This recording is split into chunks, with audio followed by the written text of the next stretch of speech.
पहलगाम हमले की जांच कर रही एनआईए ने पूरे मामले में जो शुरुआती जांच रिपोर्ट तैयार की है उसके मुताबिक हमले के पीछे लश्कर-ए-तैयबा, पाकिस्तान की खुफिया एजेंसी आईएसआई और पाकिस्तानी आर्मी के साजिश की बात कही गई है। यानी कि आईएसआई लश्कर पहलगाम हमले पर यह रिपोर्ट खुद एनआईए के डायरेक्टर जनरल के नेतृत्व में तैयार की गई है, जिसके बाद ही गृह मंत्रालय को सौंपी जाएगी। यह बहुत बड़ी खबर है। पहलगाम आतंकी हमला जो सीमा पार से आतंकवादियों ने किया, उसमें एनआईए की रिपोर्ट, शुरुआती रिपोर्ट में इस बात का दावा किया जा रहा है कि इस आतंकवादी हमले के पीछे लश्कर-ए-तैयबा और आईएसआई और पाकिस्तानी की आतंकी सेना यानी कि मुनीर आतंकी, आईएसआई और साथ ही पाकिस्तान के स्टेट एक्टर्स लश्कर-ए-तैयबा इसमें इन्वॉल्व है। यानी कि पहलगाम आतंकी हमले के पीछे आईएसआई। यही समय है, सही समय। आतंक फैलाने वालों को कहना चाहता हूं कि लड़ाई का अंत नहीं है। हर व्यक्ति को चुन चुन कर जवाब भी मिलेगा, जवाब भी लिया जाएगा। And as a result of this, we have suffered. Pakistan has suffered. We've gone through wave after wave of extremism. We went through the Islamization. उनके खिलाफ एक्शन लीजिए, कड़ी से कड़ी एक्शन लीजिए, ताकि जो पीड़ित परिवार है उनको इंसाफ मिल सके। India has taken a lot of illegal measures in this regard, so they will have to take a step back.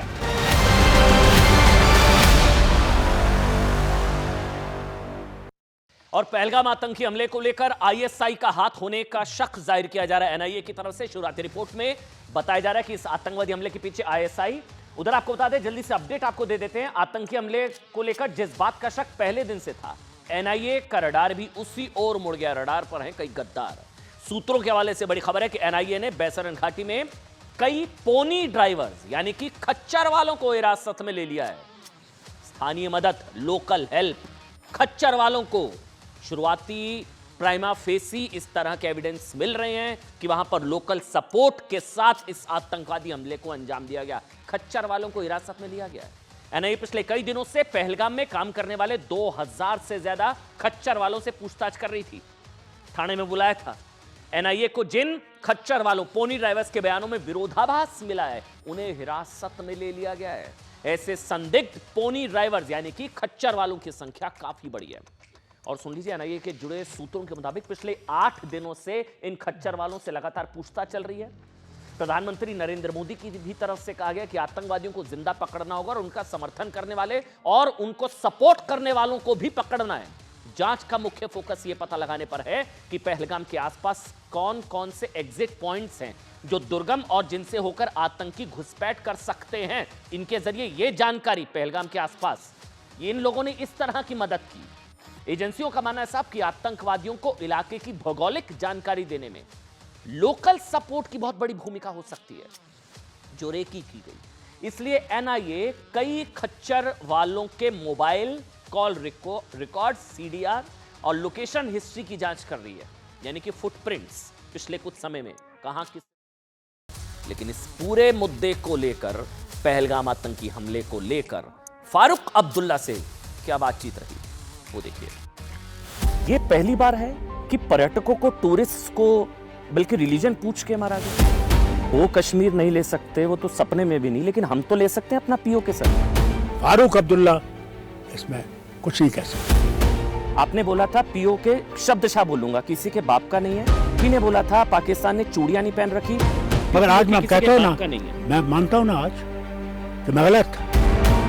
आप ही ने कहा था पीओ के किसी के बाप का जमाना था। अब है कोई बातचीत का सवाल, शांति। मैं आपसे कहता हूं ना जनाब, मैं तो खुद शर्मिंदा हूं, खुद अफसोस करता हूं अपने आप। सवाल पूछ रहा हूं आपसे। लेट मी टेल यू, अभी you are on one side.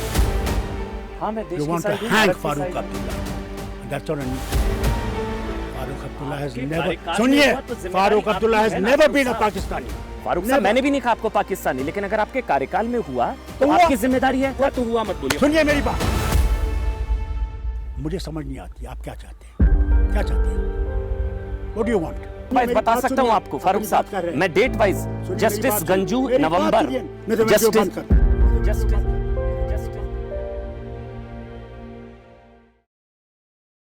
तो जम्मू कश्मीर के पहलगाम में आतंकी हमले ने देश को अंदर तक हिला कर रख दिया है।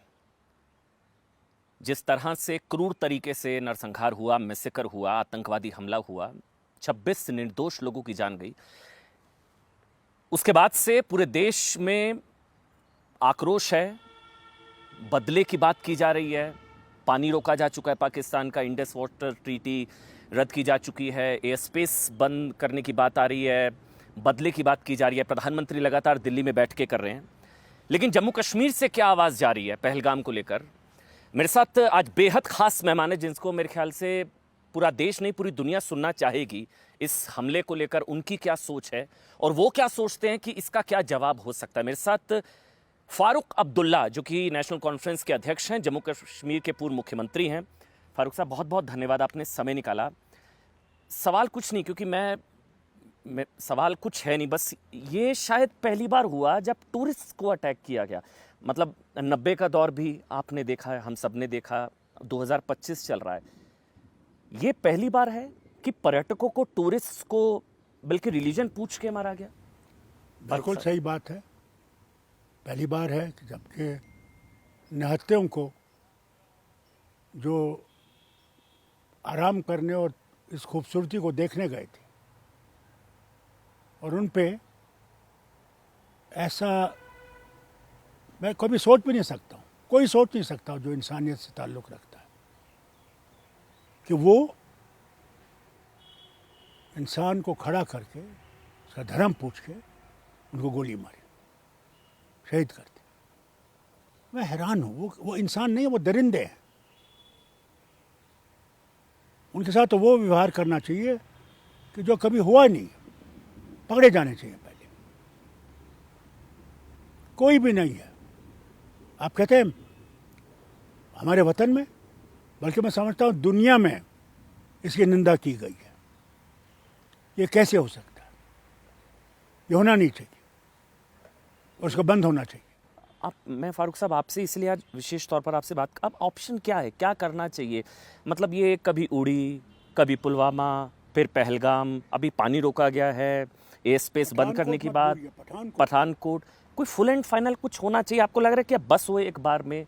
अब पाकिस्तान मतलब जंग के मुहाने तक हालात हैं, आप जानते हैं, मेरे से बेहतर जानते हैं। वहाँ पर ख्वाजा आसिफ कह रहे हैं कि अभी 24 से 36 घंटे में हमला हो जाएगा।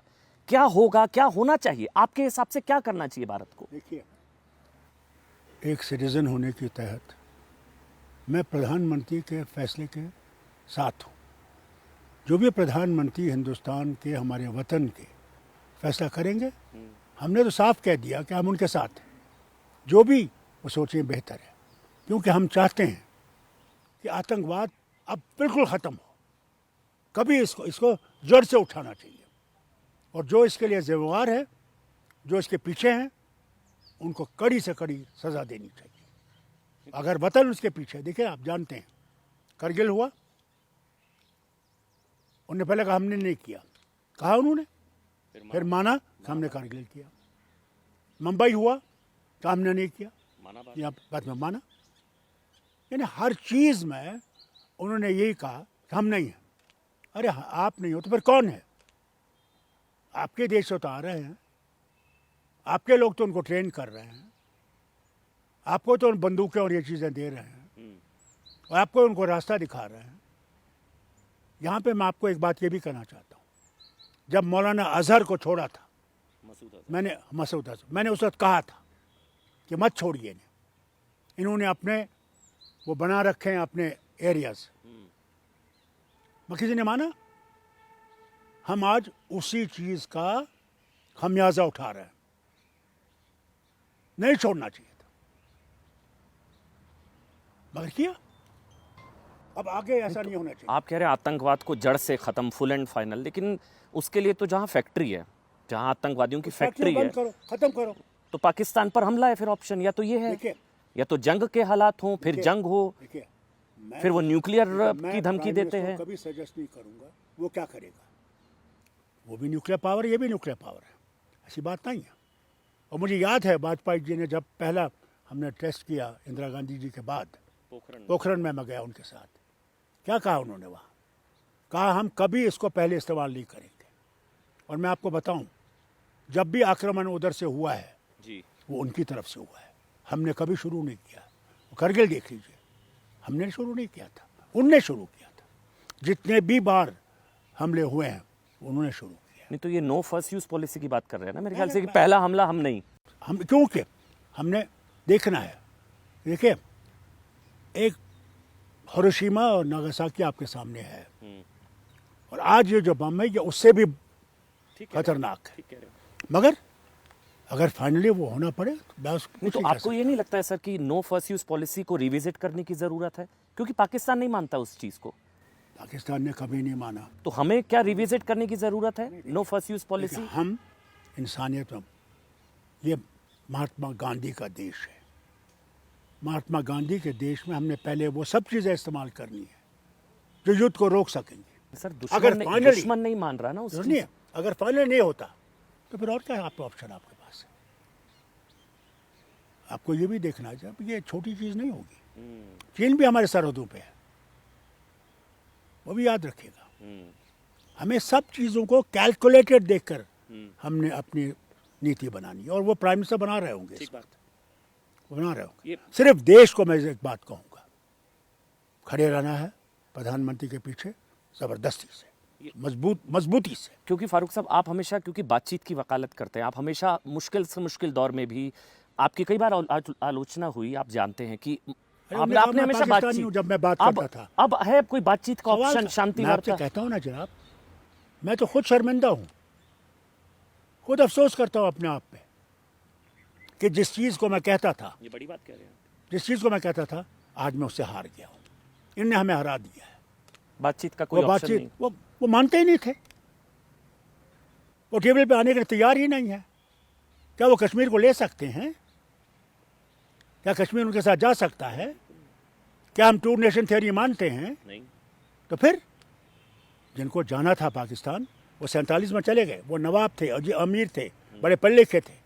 आज भी पाकिस्तान में वो मुहाजिर हैं जो वहाँ से आए, वो फुल फ्लैट सिटीजन है यहाँ पे। कौन से नहीं पूछता था पाकिस्तान से आए हो, कहाँ से आए हो।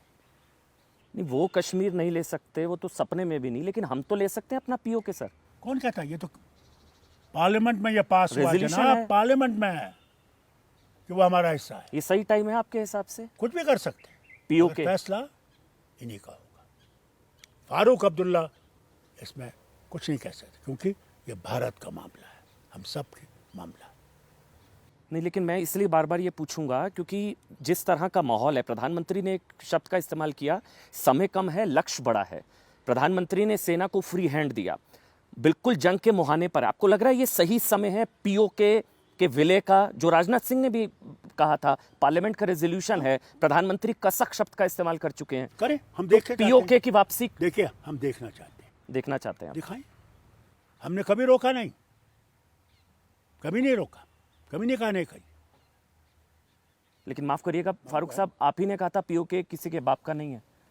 ये आप ही के शब्द थे। सुनिए मेरी शब्द, आपने कहा था कि मेरे को एक बार पूरा, अगर आप इजाजत दें, आप ही के शब्द हैं, बुरा मत मानिएगा। आपने बोला था पीओके, शब्दशः बोलूंगा, किसी के बाप का नहीं है।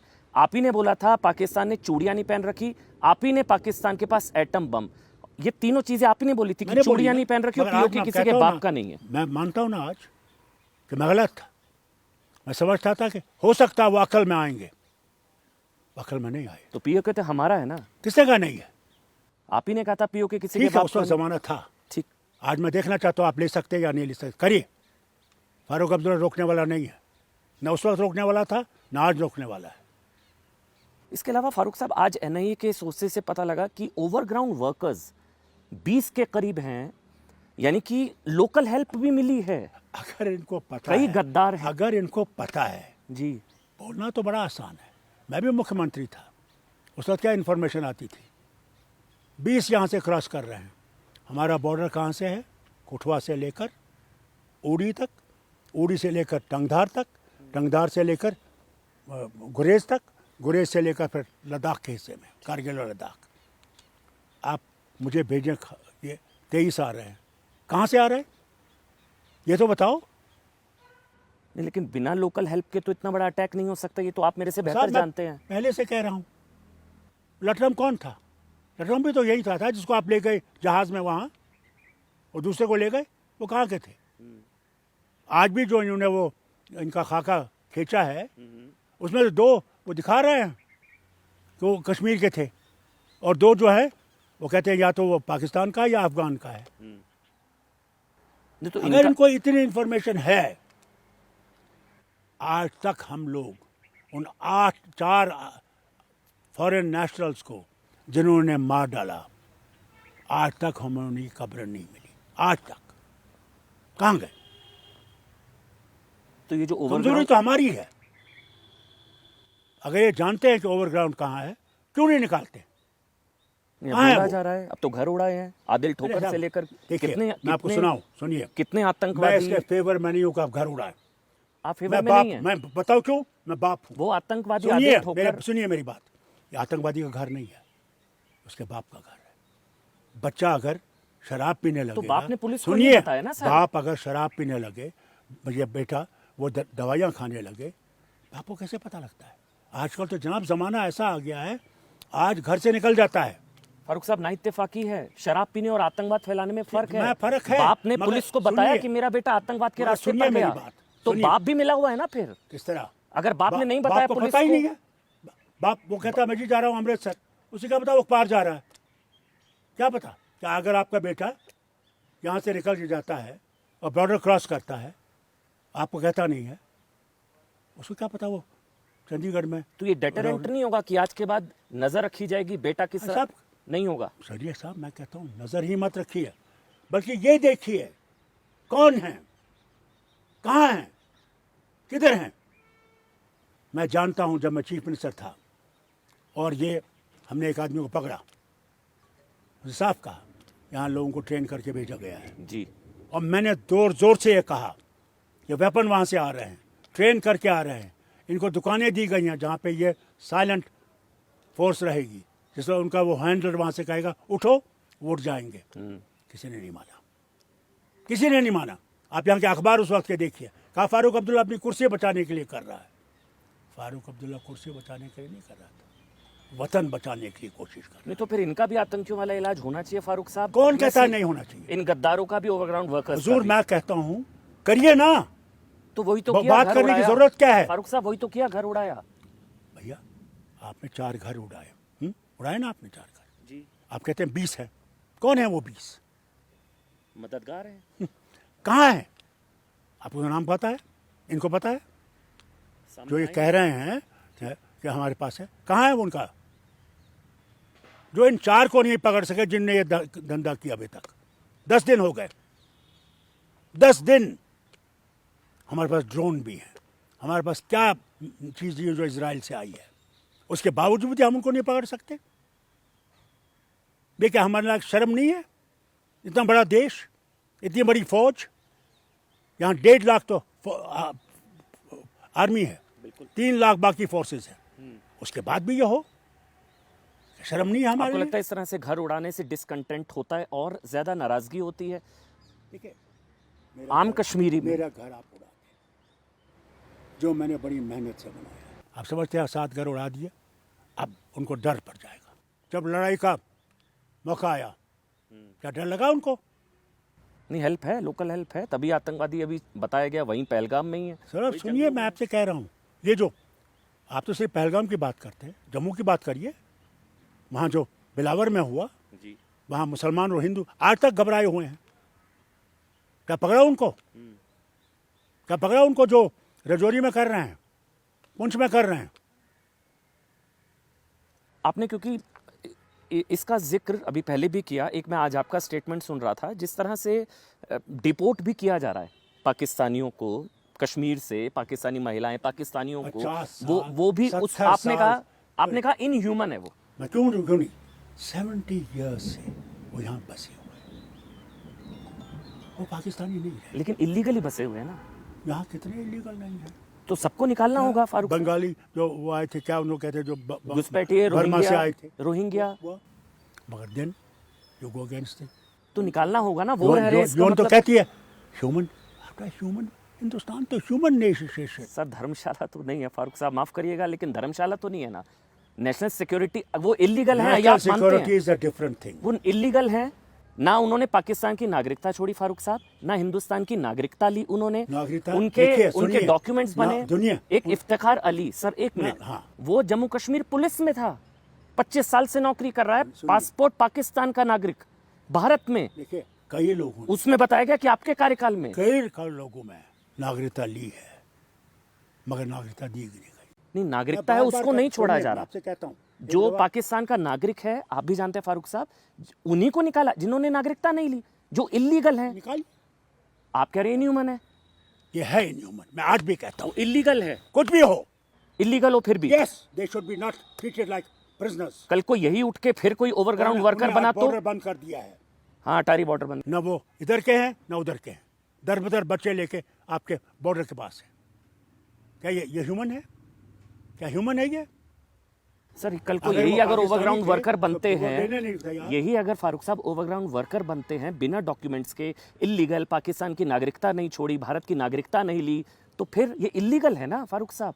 ये इनह्यूमन कैसे Why है? are you only national depend on security, illegal? National security बढ़ी या सेंसिटिविटी, आधे या ह्यूमैनिटी बढ़ी या national security? Have you proved that they are part of Pakistan? कई हैं भेज दीजिए बाहर। तो वही भेज रहे हैं, और आप कह रहे हैं इनह्यूमन है। मुझे समझ नहीं आती आप क्या चाहते हैं, क्या चाहते हैं आप? What do you want? जो पाकिस्तानी है वो छोड़, क्या उनको कर- जाना what do you होगा, want? उनको जाना होगा ना फारूक What do you साहब। want? जो पाकिस्तानी उनको जाना होगा, जाने दीजिए, ले जाइए। वही आप इनह्यूमन कह रहे हैं फारूक साहब। मैं हर बात कहूंगा, आज भी और कल भी। और जो 90 में कश्मीरी हिंदुओं का हुआ था वो इनह्यूमन वो नहीं? भी इनह्यूमन है, टोटली इनह्यूमन। वो तो आपके कार्यकाल में हुआ था। मेरे कार्यकाल में हुआ था, मगर मैंने पंतों को यहाँ से नहीं निकाला। मैंने पंतों को नहीं निकाला, पंतों के लिए गाड़ियाँ लाई गई। मैं वजीर आला नहीं था, आई हैड रिजाइंड। लेकिन उससे पहले ही हो चुका था। Took part. नरसंहार उससे पहले शुरू हो चुका था। बहुत कम था, बहुत ही। सर जस्टिस गंजू, पता आपको बताऊं? मैं डेट सुनिए, वाइज मेरी बता बात सकता सुनिए, हूँ आपको अपनी फारूक बात कर साहब, रहे हैं। मैं डेट वाइज, सुनिए, मेरी जस्टिस बात गंजू सुनिए। मेरी बात नवंबर, सुनिए, नहीं तो मैं वीडियो बंद कर दूंगा। सर आप सुनिए मेरी उखड़िए नहीं, मैं सुनिए सवाल मेरी पूछ रहा मेरी हूँ। बात जस्टिस, सुनो। एक मिनट, अरे मेरी बात सुनो यार, आपके कार्यकाल खुदा में के हुआ वास्ते था। मेरी बात सुनो, तो मेरी बात सुनने की तैयार आप बोलिए ना। टीकालाल टपलू सितंबर, जस्टिस गंजू नवंबर। आपका रिजाइन 18 जनवरी का मुझे ये है, बताइए। मुझे डेट याद है। Do you know how many of my ministers died? Do you know how many of my MLAs died? Do you know how many of my workers died? 1500 Bharat के झंडे को खड़ा करने के लिए। ये आपको याद है? मस्जिद से निकलते निकलते गोलियां मारी गई। ये आपको याद है? आपको याद है कि असेंबली पे हमला किया, 40 लोग मर गए, 40, और वो कहते रहे फारूक अब्दुल्ला कहाँ है, फारूक कहाँ है? अल्लाह करम है, मुझे बचाना था, 5 मिनट पहले असेंबली से निकला। फारूक साहब, आज तक किसी ने आपने मैं याद किया? आप पे सवाल नहीं, मगर जो पाकिस्तानियों के छोड़ने पर, बुरा मत मानिएगा, तल्ख सवाल है, जितना कष्ट आपको अब हो रहा है, जब हिंदुओं, कश्मीरी हिंदुओं को वहां से निकाला गया, नरसंहार हुआ। टीकालाल टपलू सितंबर, मुझे डेट 4 नवंबर, जस्टिस गंजू। इसके अलावा जगमोहन ने राजीव गांधी जी को चिट्ठी लिखी थी जिसमें कहा था कि कई तरह के इनपुट से कार्रवाई नहीं हुई। रेंजू शाह जो कि ब्यूरोक्रेट थे, उन्होंने कहा कि फारूक अब्दुल्ला चाहते तो नरसंहार नहीं होता। ये सब आपके कार्यकाल में हुआ। मुझे ये 19 जनवरी से एक दिन पहले आपका इस्तीफा हुआ। आपने कह दिया ना? जी बिल्कुल। बिल्कुल कह दिया। जी, और कुछ कहना है? नहीं, बिल्कुल। बोल दीजिए, और भी बोल दीजिए, बोलिए। और तो आपको कुछ मुझे लोग ये जिम्मेदार बताइए, मानते हैं मुझे फारूक बताइए साहब? जनाब, मुझे बताइए, मैंने गवर्नमेंट ऑफ इंडिया से, पार्लियामेंट में बैठ के होम मिनिस्टर से उस वक्त जो थे, मैंने कहा मुझे कुछ कंपनियां दे दीजिए, हमारे पास बहुत कम फोर्स है। तो वो कहने लगे कश्मीर किथे नहीं जाना, सारा ठीक है। कितने ठीक से, अगर वो 15 कंपनियां देते, आज तो 1.5 लाख फौज है, 3 लाख बाकी हैं। उस वक्त मैंने सिर्फ 19 कंपनियां मांगी थी। फारूक साहब, इसलिए आपने एक दिन पहले इस्तीफा दे दिया। नहीं, मैंने इस्तीफा दिया जब एक दिन पहले मैंने इस्तीफा 19 जनवरी सुनिए की मेरी बात बात, थी, मैंने 18 इस्तीफा तारीख दिया को जब आपने जगमोहन को इस्तीफा दिया लाया। था। मैंने बीपी सिंह प्रधानमंत्री थे, जी, मैंने वो जो हमारे चंद्रशेखर थे उन्हें, मैंने सरदार सुरजीत सिंह को, और मैंने जॉर्ज फर्नांडिस को कहा जिस दिन आप जगमोहन को यहाँ गवर्नर बनाओगे, Farooq Abdullah will resign before 12 o'clock। क्या इस देश में जहां इतने करोड़ों लोग हैं और आप लंदन क्या चले गए जगमोहन ही सिर्फ थे है? और आप लंदन चले गए थे। मैं लंदन नहीं चला गया, मैं यहाँ रहा, उसके बाद गया 19 जब मैंने तारीख सुनी को नहीं। फारूक साहब उन्होंने कहा हम आएंगे, पाकिस्तानी झंडा ये वहां सवाल खाना। ये उठता है और बीजेपी ने भी पूछा है। मैं बीजेपी छोड़ दीजिए, मैं आपसे पूछ रहा हूँ 19 तारीख को वो नरसंहार जेनेसाइड पलायन 19 जनवरी, ठीक है जी, आप- एक मिनट में सवाल पूछ रहा हूँ, उससे एक दिन पहले आपका इस्तीफा 18 तारीख को सवाल उठा कि लोगों ने पूछा क्या फारूक साहब को पता था 19 तारीख को क्या होने जा रहा है? अगर मुझे पता होता तो क्या मैं इनसे नहीं बोलता? तो एक दिन पहले क्या मैं इस्तीफा बेवकूफ कोइंसिडेंस था मैंने आपका? जब इनसे कहा, मैंने बंदूकें दिखाई, मैंने कहा यहाँ लोग आ गए हैं, क्या मैं बेवकूफ था? तो एक दिन क्या पहले उस- इस्तीफा क्या आपका कोइंसिडेंस था, आप ये कह रहे हैं? बिल्कुल कोइंसिडेंट था। आपको नहीं पता था 19 तारीख को क्या होने जा मैंने रहा है? वार्निंग दी थी, यानी कि मैं उसके बगैर गया, मैं वार्निंग दे के गया कि 12 देखिए उस वक्त तक we were the buffer in between, जी you remove the buffer, the battle is directly between the centre and them. हमने कहा हम बफर हैं, आज हम गोलियां खा रहे हैं, आज हम जिम्मेदार हैं, कल आप होंगे।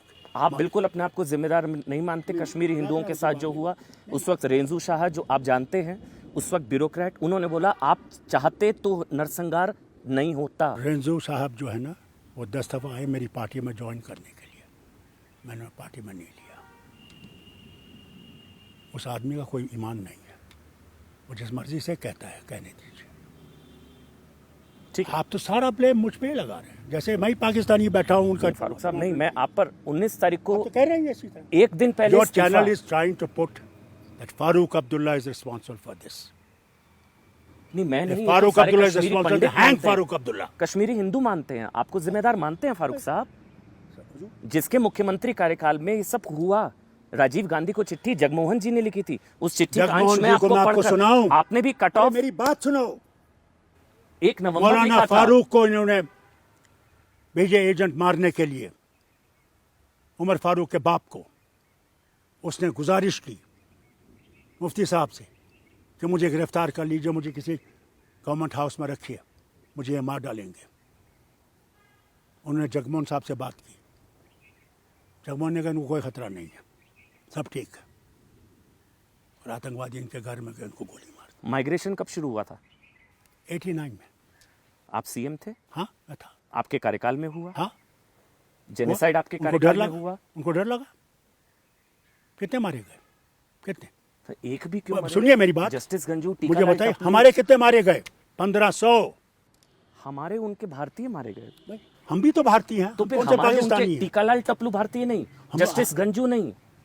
आप क्यों नहीं फारूक दो साहब- पे बैठे हुए हैं?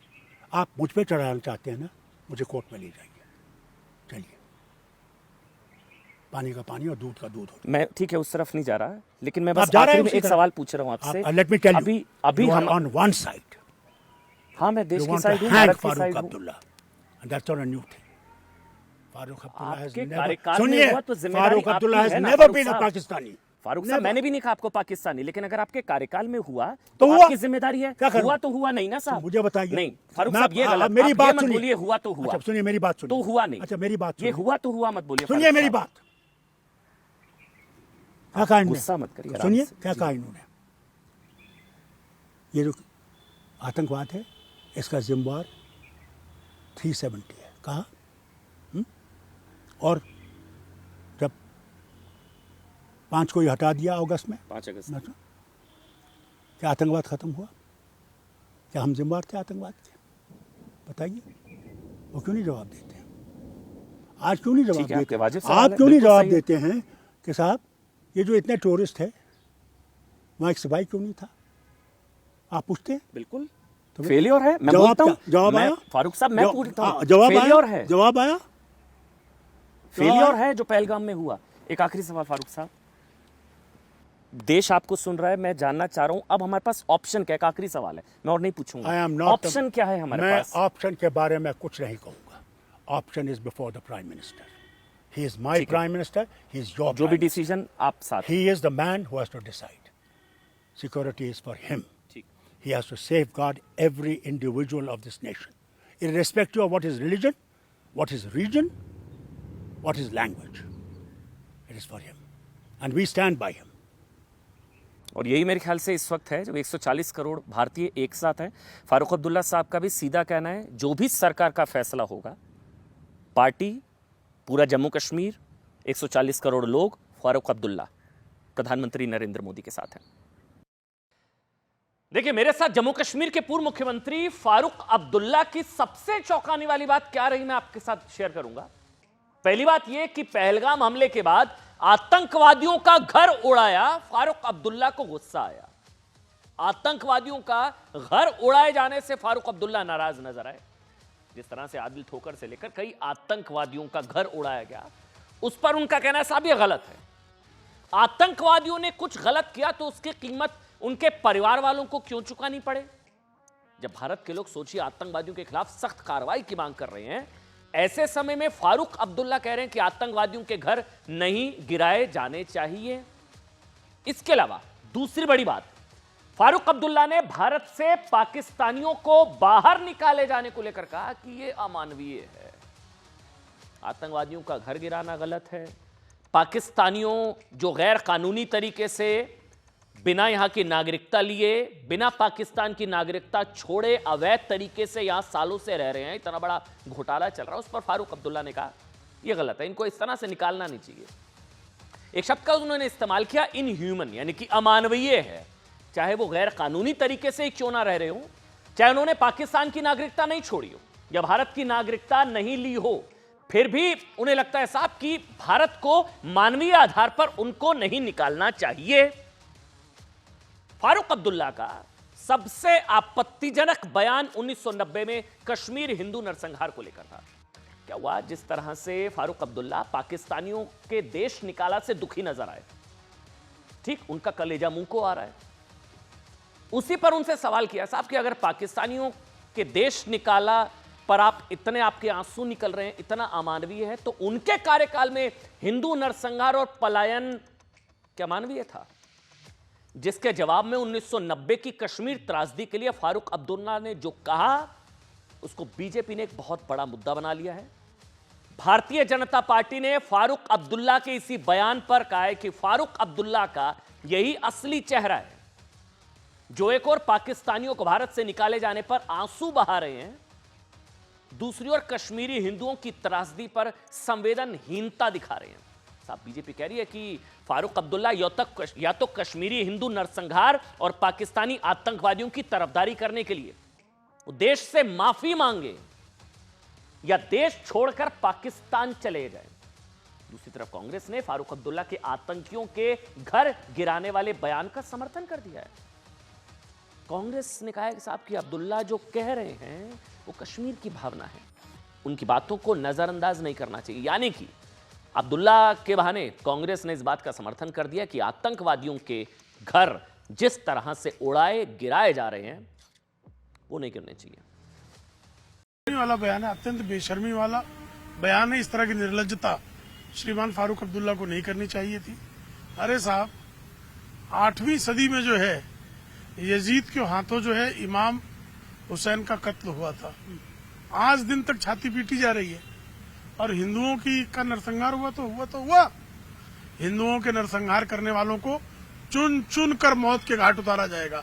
हुआ तो हुआ, फारूक अब्दुल्ला को लगता होगा, लेकिन संप्रभु भारत ऐसे आतंकवादियों को उनकी मांदों से निकाल कर मारेगा। फैसला पूरा सही है। अगर फारूक अब्दुल्ला को पाकिस्तानियों से बहुत प्रेम हो गया हो तो उनके साथ वो भी चले जाएं। ये देश जो है ऐसे हिंदुस्तान द्रोहियों का बोझ कब तक सहेगा? मेरा ख्याल है कि वो जो कह रहे हैं वो कश्मीरियों की भावना है। और फारूक अब्दुल्ला एक नेशनलिस्ट लीडर है। उन्होंने हमेशा कश्मीर के मसले पर, कश्मीर के इशू पर उन्होंने हमेशा भारत का साथ दिया है, यहाँ तक कि यूएन में भी उसका साथ दिया है। तो वैसे नेता के किसी बात को नज़रअंदाज नहीं किया जा सकता है। देखिए, हालांकि इस इंटरव्यू में फारूक अब्दुल्ला की ईमानदारी के लिए भी तारीफ की जानी चाहिए साहब, मैं खुलकर कहूंगा। देखिए, पहलगाम के जिस क्रूर सच को भारत के कई सो कॉल्ड सेकुलर नेता झुटला रहे हैं ना, जो पीड़ित परिवारों को झूठा साबित कर रहे हैं, पहलगाम आतंकी हमले के बाद से ही भारत के कई कथित सेकुलर नेता कह रहे हैं कि नरसंहार धर्म के आधार पर नहीं था, हिंदू मुसलमान वाला एंगल नहीं था कि कलमा पढ़ाकर, धर्म पूछकर, मजहब जानकर मारा गया। ऐसा कुछ नहीं हुआ। आतंकवादियों के पास धर्म पूछकर मारने का टाइम कहां है कांग्रेस के नेता साहब? ऐसे लोगों को फारूक अब्दुल्ला से सीखना चाहिए। फारूक अब्दुल्ला ने डंके की चोट पर कहा कि हां, आतंकवादियों ने इंसान को खड़ा करके धर्म पूछकर गोली मारी। आतंकवादियों के साथ वो होना चाहिए जो कभी नहीं हुआ। इसके अलावा फारूक अब्दुल्ला ने कहा कि इस आतंकी हमले के पीछे पाकिस्तान है। फारूक का यह बयान उन नेताओं पर करारा तमाचा है जो आतंकियों को कवर फायर, पाकिस्तान को क्लीन चिट दे रहे हैं और अपने देश पर आरोप लगा रहे हैं साहब कि हमला निजी फायदे के लिए, कुछ लोग चुनावों से जोड़ रहे हैं। रॉबर्ट वाड्रा ने यह कह दिया, कांग्रेस के तमाम नेता चुनावों से जोड़ रहे हैं। फारूक अब्दुल्ला की इस बात के लिए भी तारीफ होनी चाहिए कि उन्होंने बेहद ईमानदारी से माना कि उनकी गलती थी। पीओके किसी के बाप का नहीं और पाकिस्तान के पास परमाणु बम, पाकिस्तान ने चूड़ियां नहीं पहनी है, यह बयान उनका गलत था। ये पहली बार हुआ फारूक अब्दुल्ला ने इस बयान पर। फारूक अब्दुल्ला ने कहा कि वो समझते थे कि पाकिस्तान को अकल आएगी, बातचीत से मुद्दे सुलझाए जा सकते हैं, लेकिन फारूक अब्दुल्ला ने कहा कि यह समझना उनकी भूल थी कि पाकिस्तान को बातचीत के जरिए रास्ते पर लाया जा सकता है। फारूक अब्दुल्ला ने सच्चाई और ईमानदारी से कहा कि मैं अपने उस बयान पर शर्मिंदा हूं। पीओके वाले बयान मेरा गलत था, यह उन्होंने माना। बातचीत वाला उन्होंने कहा कि मैं हमेशा बातचीत की वकालत करता था, उसके लिए बयान पर मैं शर्मिंदा हूं, यह गलत था, मुझे उसके लिए माफी मांगनी चाहिए, मैं उस समय भावनाओं में बह गया था। ध्यान देने वाली बात यह है कि पीओके पर फारूक अब्दुल्ला ने 9 साल पहले बयान दिया था, जिसे लेकर उन्हें इस बात का एहसास शायद काफी पहले हो गया था कि पाकिस्तान किसी भी तरह की हमदर्दी के काबिल नहीं है, लेकिन उन्हें यह बात कहने का मंच शायद अब मिला कि वो हिस्सा जो पाकिस्तान के अंदर है वो हमारा है। अरे तुम्हारे बाप का है क्या? तुम्हारे पास वो ताकत नहीं है कि तुम वो हिस्सा ले सको। अरे उन्होंने कहा मैं पाकिस्तानी हूं जब मैं बात करता था। अब है कोई बातचीत का ऑप्शन? शांति मैं आपसे कहता हूं ना जनाब, मैं तो खुद शर्मिंदा हूं, खुद अफसोस करता हूं अपने आप पे।